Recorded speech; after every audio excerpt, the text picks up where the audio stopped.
Hey everyone, my name is Chris A, and today I want to talk about It Is What It Is, how the satire of Slaughterhouse-Five came true. Ugh, my titles are starting to look like the back of an old Fall Out Boy album. In case you haven't noticed, we're currently living through a mid-century political satire. No, not that one. I mean, yeah, that one, but I'll talk more about that next week. No, I'm talking about Kurt Vonnegut's 1963 novel, Slaughterhouse-Five.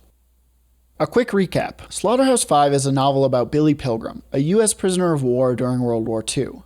The novel is told in a nonlinear fashion, and this reflects Pilgrim's belief/delusion/reality of being unstuck in time. The events that comprise Pilgrim's disjointed narrative actually have quite a logical progression, like a rough outline of them looks like this. Pilgrim fought in World War II, he was a prisoner of war in Germany, he was being held in Dresden when that city was largely destroyed by Allied bombing toward the end of the war, and Pilgrim survived because he and his fellow prisoners were held 60 feet underground in a former slaughterhouse. After the firestorm, Pilgrim and his fellow detainees are put to work cleaning up the charred remains of bodies, and then after the war, Billy Pilgrim has trouble returning to civilian life, spends some time in a mental institution, but then eventually marries and becomes an optometrist. Anyway, then Pilgrim has a breakdown while listening to a barbershop quartet whose expressions remind him of his guards at Dresden. He becomes convinced that aliens, Tralfamadorians, abducted him, and increasingly unmoored, Pilgrim publicly professes the Tralfamadorian vision of time and space. Thanks, Thought Bubble. Most of the novel's moral thrust comes from the intersection of Pilgrim's trauma during the war with the Tralfamadorian perspective on time and, by extension, mortality. Pilgrim's experience with the Tralfamadorians is most often read as a coping mechanism and/or delusion associated with his PTSD. At times, the Tralfamadorians even directly reflect the actions of Pilgrim's captors during World War II. Billy blacked out as he walked through gate after gate. He came to in what he thought might be a building on Tralfamador. It was shrilly lit and lined with white tiles.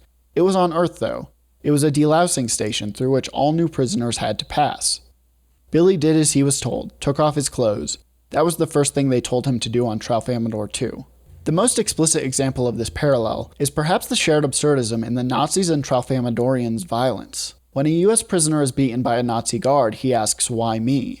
The guard responds, "Why you? Why anybody?" Later, upon Billy Pilgrim's abduction, he asks the Tralfamadorians the same question, "Why me?" And the Tralfamadorians respond, "That is a very earthling question to ask, Mr. Pilgrim. Why you? Why us for that matter? Why anything? Because this moment simply is. Have you ever seen bugs trapped in amber? Well, here we are, Mr. Pilgrim, trapped in the amber of this moment. There is no why." This perspective is due to the Tralfamadorians being four-dimensional beings. This means they are able to see time just as humans can see three-dimensional space. As one Tralfamadorian puts it, all time is all time. It does not change. It does not lend itself to warnings or explanations. It simply is. The passage, or rather non-passage of time, of course has implications for life and death. As Pilgrim explains, "The most important thing I learned on Tralfamador was that when a person dies, he only appears to die. He is still very much alive in the past, so it is very silly for people to cry at his funeral. All moments, past, present, and future, always have existed, always will exist." The Tralfamadorians can look at all the different moments just the way we can look at a stretch of the Rocky Mountains, for instance. They can see how permanent all the moments are, and they can look at any moment that interests them. It is just an illusion we have here on Earth that one moment follows another one, like beads on a string, and that once a moment is gone, it is gone forever. When a Tralfamadorian sees a corpse, all he thinks is that the dead person is in bad condition in that particular moment, but that the same person is just fine in plenty of other moments.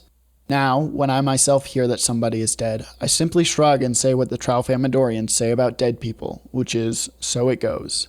This refrain, "so it goes," appears throughout the book whenever a death is mentioned, which happens a lot. Just as Tralfamadorians are able to look at a person and see their entire existence from birth to death, Vonnegut frames just about every person around their inevitable mortality. When Billy Pilgrim's name was inscribed in the ledger of the prison camp, he was given a number too, and an iron dog tag in which that number was stamped. A slave laborer from Poland had done the stamping. He was dead now, so it goes. This quantum state of life and death is further symbolized by a few moments where the author describes people as being both alive and dead, depending on who you ask. For example, when Pilgrim and his fellow prisoners are registered by their captors, Vonnegut explains, "Everybody was legally alive now. Before they got their names and numbers in that book, they were missing in action and probably dead. So it goes." The novel makes it clear that the Tralfamadorian philosophy has no place for free will. Since time does not progress as we humans perceive, the past, present, and future all coexist in four-dimensional space, and as such cannot be changed by individual actors. As one Tralfamadorian explains, I visited 31 inhabited planets in the universe, and I have studied reports on 100 more. Only on Earth is there any talk of free will. The Tralfamadorian callousness toward death becomes Pilgrim's most effective tool for coping with all the loss he experiences. And that makes sense. Once he becomes unstuck in time, Pilgrim becomes the object rather than the subject of our story. He's a passive actor being pulled backward and forward in time. He knows what the future holds for him, so at no point does he ever fear death. Vonnegut uses this narrative device to frame his own powerlessness in remembering the trauma of his past. In some ways, Pilgrim represents Vonnegut's memory of the war. Vonnegut is able to relive the past through Pilgrim, but because he can't change what happened, Pilgrim can only impotently foresee the deaths of everyone around him. Vonnegut feels so powerless about the war, he struggled to know if he should or even could write this novel, as he explains in the first chapter. In discussing the novel with a filmmaker, the filmmaker asks, "Why don't you write an anti-glacier book instead?" What he meant, of course, was that there would always be wars, that they were as easy to stop as glaciers. I believe that too. Why write a novel detailing the violence of war? Those who die in war don't wage it, and those who wage it don't read anti-war novels. Just as Pilgrim is powerless to stop the war, save his comrades, or prevent the bombing of Dresden, Vonnegut is powerless to prevent past and even future wars. So it would make sense that someone like Pilgrim can only say, "so it goes," when faced with the inevitability of death. And I can attest to this. When I told a new friend about my mother's passing, I softened the blow with, "Yeah, well, all parents die eventually." It's what parents do. They die on you. And I meant it. All through my mother's illness, I felt a great sense of powerlessness. At times, all I could say was, "so it goes." What else was there to say? That's one of this book's main beefs, that there ain't nothing smart to say about war. And when you're talking about the death of 135,000 people, logic just don't apply. Everybody is supposed to be dead, to never say anything or want anything ever again. Everything is supposed to be very quiet after a massacre. And it always is, except for the birds. And what do the birds say? All there is to say about a massacre. Things like pooty-weet. So it goes as a rhetorical gift from a species that's disproven free will to a soldier powerless to end the war he's trapped in. And in that context, it makes sense. But without powerlessness, the callous rhetoric is just that, callous. The notion that violence is random and unpreventable seems a lot less profound when it comes from the German guard who was beating a prisoner. Although the novel claims that the bombing of Dresden killed 135,000, the real death toll is likely closer to 25,000. According to the CDC, the United States surpassed 25,000 COVID deaths by April 11th, which for most of us was less than a month after quarantine started.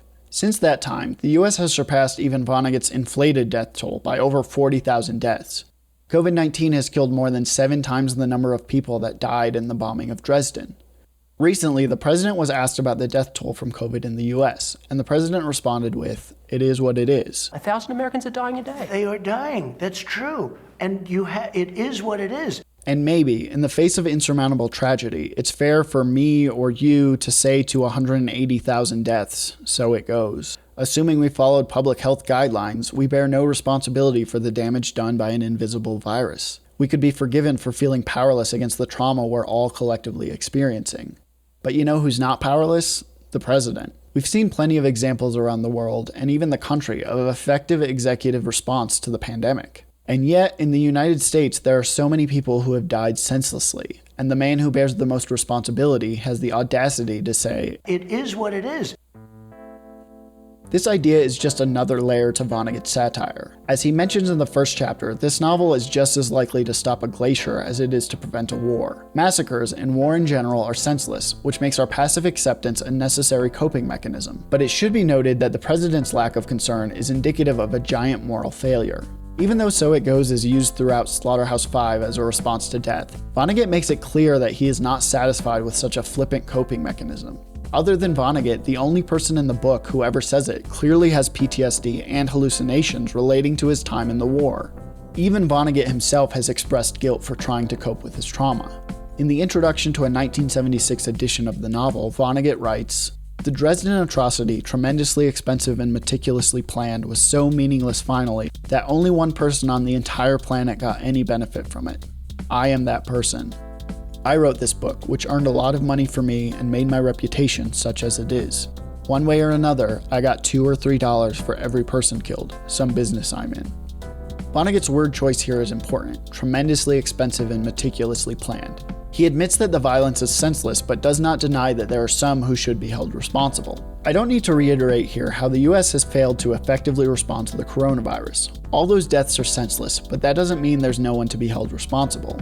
That responsibility rests squarely on the shoulders of US leadership. And I know there's nothing new in me claiming what the president said was disturbing, and I'm sure some would say I'm making too big a deal out of 5 small words. But even as a survivor of the war, Vonnegut understood that "so it goes" can be an unnecessarily cruel response to senseless violence. And that's what's so vile about our president telling us to accept 180,000 deaths as "it is what it is." The language we choose, any of us, is a vital indicator of our core beliefs. What he said wasn't empty rhetoric. It wasn't just 5 small words. What he said about all those people who died spoke volumes. And what he said was so predictably evil that it was the entire subject of an anti-war novel written 57 years ago. The death of innocent people is, has always been, and always will be senseless. So it goes.